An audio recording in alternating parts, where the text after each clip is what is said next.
Antara fokus negeri di bawah bayu petang ini, umat Islam dinasihati merujuk agensi diiktiraf berkaitan urusan haji. Perkembangan lanjut bersama Suaran Shah di Kota Kinabalu. Teruskan Suaran. Ya, sahih. Umat Islam di negeri ini dinasihati merujuk kepada tabung haji TH atau agensi yang diiktiraf bagi mengelak menjadi mangsa penipuan berkaitan urusan haji. Menteri Sains, Teknologi dan Inovasi Datuk Dr. Muhammad Arifin Muhammad Arif berkata TH merupakan sebuah agensi yang berwibawa dalam membimbing bakal jemaah haji di seluruh negara. Apa-apa urusan tabung haji lah yang tahu perkara berhubungan dengan agensi-agensi yang diiktiraf, agensi-agensi yang telah dipilih oleh tabung haji. Tidak akan terlibat kita dalam perkara seumpama ini apabila kita merujuk awal kepada tabung haji, mendapat bimbingan panduan mereka. Karena tabung haji mempunyai senarai agensi-agensi yang berwibawa. Beliau ditemui media selepas mewakili Ketua Menteri Datuk Seri Panglima Haji Jinor untuk menyempurnakan kursus Perdana Haji Zon Pantai Barat di Kota Kinabalu. Kursus 2 hari ini disertai lebih 400 bakal jemaah haji melibatkan beberapa buah daerah di kawasan Pantai Barat.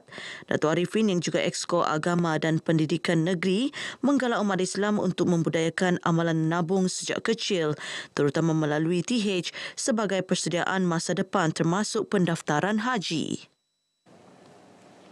Kemudahan hospital dan klinik di daerah Kudat akan dipertingkat demi keselesaan penduduk di kawasan terlibat.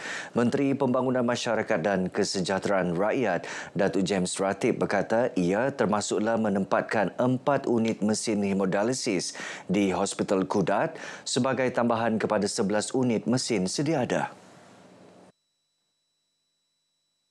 Datuk James yang juga Exco Kesihatan berkata sebuah bangunan X-ray bernilai RM1 juta juga akan dibina di Klinik Kesihatan Karakit Kudat yang terletak di Pulau Banggi.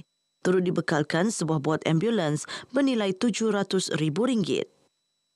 Yang kita akan tempatkan di Hospital Kudat ini untuk menambah mesin-mesin kerana sakit buah pinggang ini semakin hari semakin bertambah. Bukan sahaja di Kudat tetapi di seluruh negeri Sabah.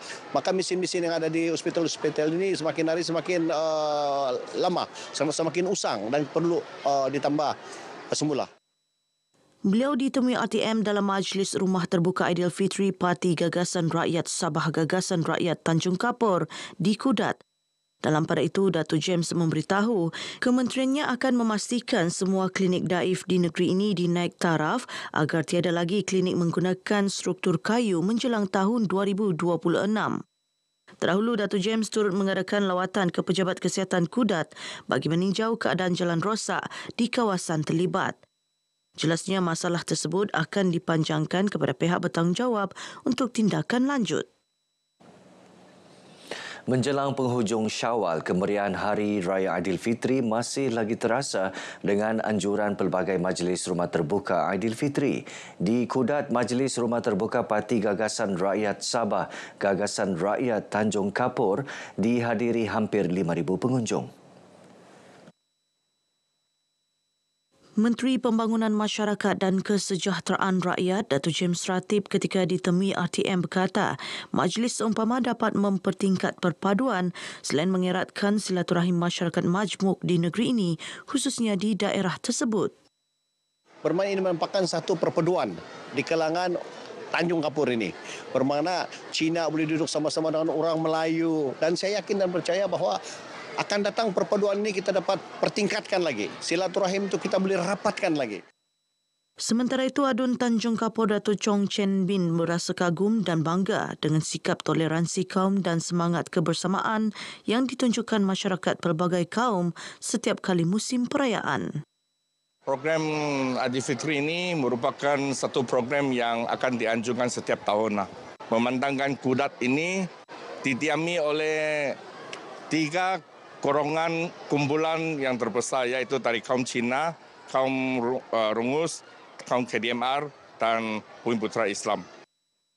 Majlis dimeriahkan dengan persembahan artis tempatan serta penyampaian duit raya kepada kanak-kanak. Sementara itu disandahkan, Majlis Rumah Terbuka Aidilfitri disambut meriah dengan kehadiran pemimpin akar umbi dan penjawat awam serta keluarga masing-masing. Turut ditampilkan artis-artis tempatan sandakan serta persembahan kebudayaan daripada kumpulan estetika tari. Tahun ini kehadiran anak isteri ataupun kaum keluarga lebih ramai berbanding dengan tahun lepas, dan yang lebih hebat lagi, tahun ini kita dikunjungi oleh orang-orang yang memimpin kita, ya, ahli-ahli yang berhormat yang sudi datang meluangkan masa dan sebagai sokongan. Warga Sipitang disaran memanfaatkan sebaiknya Dewan Terbuka Masjid Imam Haji Hashim Pekan Sipitang yang telah siap sepenuhnya awal tahun ini. Ahli Parlimen Sipitang Datuk Mat Bali Musa berkata, selain aktiviti keagamaan, Dewan itu juga boleh digunakan untuk program bersama komuniti. Kegunaan Masjid Haji Hashim untuk mengadakan pelbagai aktiviti. Ianya bukan sekadar sebuah bangunan fizikal semata-mata, tetapi juga sebagai tanda kebersamaan kita untuk mengadakan pelbagai program ataupun komuniti untuk mengajukan program di sini, dan ini adalah sebagai satu lambang penyatuan kita. Datuk Mat Bali ditemui RTM selepas merasmikan Dewan Terbuka berkenaan dan sambutan Rumah Terbuka Hari Raya Masjid Imam Haji Hashim.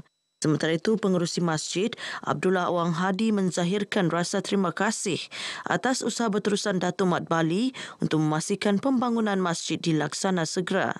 Sebanyak RM200,000 diperuntukkan untuk membina Dewan Terbuka masjid ini. Alhamdulillah, apabila saya mengirimkan surat untuk memohon dalam masa dah sampai setahun. Harapan saya apabila kita mempunyai satu dewan yang ada, so jadi segala aktiviti-aktiviti yang dijalankan kita boleh buat di dewan inilah.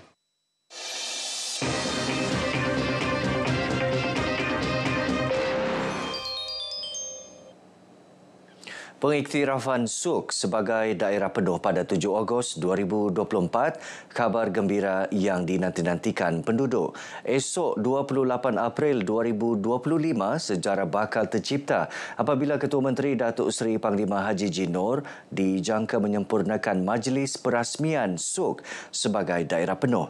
Duli Simon ada perkongsiannya.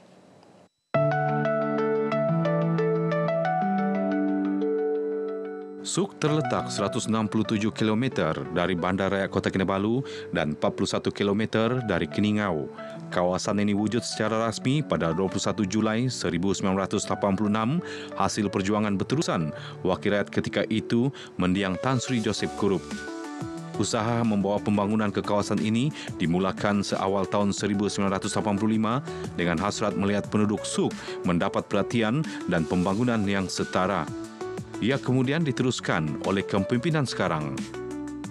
Memanglah kita akan mencipta satu sejarah, khususnya di kawasan pedalaman. Dan apabila Suk ini dinaik taraf sebagai daerah penuh, dia akan mengundang lebih banyak pembangunan. Bukan saja dari segi infrastruktur, tapi ekonomi dan juga peluang-peluang pekerjaan. Harapan saya bagi daerah penuh Suk ini adalah supaya kita akan sentiasa membangun dengan aman, damai dan sejahtera, dan kita memastikan tempat ini akan kekal buat selama-lamanya untuk kita membangunkan bangsa dan juga keluarga kita. Terima kasih ini saya tunjukkan kepada pemimpin-pemimpin yang terlibat secara langsung dan tidak langsunglah usaha untuk menaik taraf daerah Suk ini. Kita tidak lupa juga usaha daripada wakil rakyat kita yang terdahulu, Tan Sri Joseph Kurup sebagai ahli parlimen, dan usaha-usaha beliau diteruskan oleh adun kita yang ada sekarang. Sekarang kami ada rasa selesa sedikit tinggal di Suk karena banyak pembangunan kerjaan bagilah. Kami bersyukur dan berterima kasih kepada mereka dan semua kaki-kaki tangan kerajaan yang berhikmat di sini.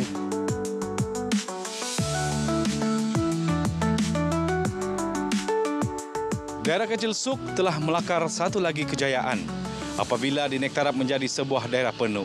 Satu pengiktirafan terhadap kepentingan strategik dan kemajuan berterusan di kawasan ini. Duli Simon, RTM. Belia di kawasan luar bandar digalak memanfaatkan sebarang program Kembara Kerjaya Anjuran Suruhanjaya Perkhidmatan Awam SPA. Ini penting bagi memastikan mereka tidak tercicir daripada peluang pekerjaan yang ditawarkan.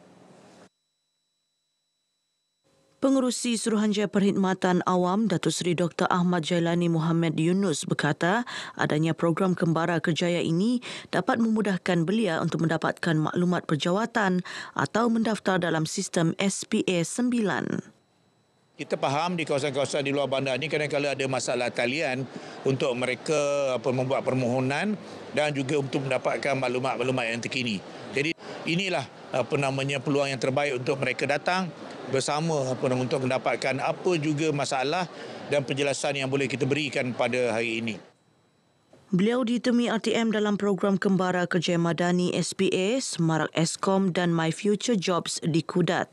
Lebih 37 agensi termasuk rakan utama Eskom dan Pertubuhan Keselamatan Sosial Perkeso terlibat dalam program 2 hari ini. Turut disediakan perkhidmatan kaunter dan pameran pelbagai jabatan dan agensi termasuk Polis Diraja Malaysia, Jabatan Bomba dan Penyelamat Malaysia serta Institut Latihan Kesihatan. Saya rasa program ni baguslah diadakan di luar bandar sebab susah kan kalau mau pergi bandar macam KK begitu.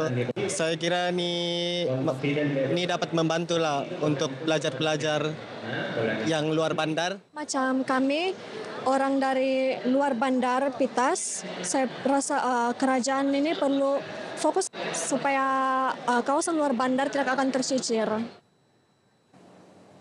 Sekian perkongsian dari Sabah untuk petang ini. Untuk lebih banyak perkembangan semasa, teruskan bersama Sahi.